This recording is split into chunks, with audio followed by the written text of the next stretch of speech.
Thank you, judges. Thank you to my opponent. I'm going to jump right into my rebuttal. My opponent states that there is no clear reason of how slaves would receive their money, so there's no plan of action. I argue that this resolution is a values resolution and that we are not here to pass a plan.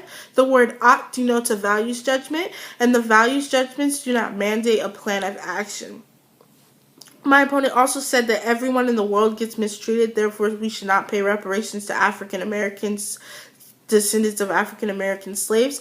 If I were to go steal a car, I could not tell that person, oh, it's okay because everyone has a bad day, but I'm going to keep your car. I would be punished for my crimes against him. My opponent also said that we are removing individuals who are not quote-unquote black, but have the origins of black. If you are 50% black, you can look like whatever you want to look like. You can look white, you can look Caucasian, you can look whatever color you want to look. You just have to be 50% of the African American descent.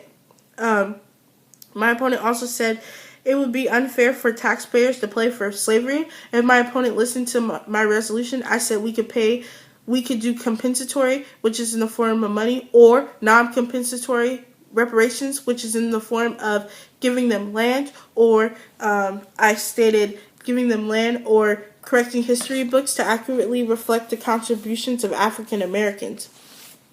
My opponent also contradicted himself. My opponent said that there is no substantial need for reparations, but then contradicted himself by saying that there are African Americans are being held down by high crime rates and dependency on welfare. My opponent also said that reparations have already been paid since the passing of civil rights and the advent of Great Society in 1965. This is not only false, it is untrue and is unsubstantiated. He has no proof or citations to prove any of his arguments. In General William Sherman issued an order in South Carolina. He wanted African Americans 40 acres and a mule set aside for each African American slave. This order was never carried out. Bills were created in Congress for reparations in 1894. These bills were never carried out. Bills by Representative Conyers in 1989 for reparations for black slaves. This bill failed to make the House vote.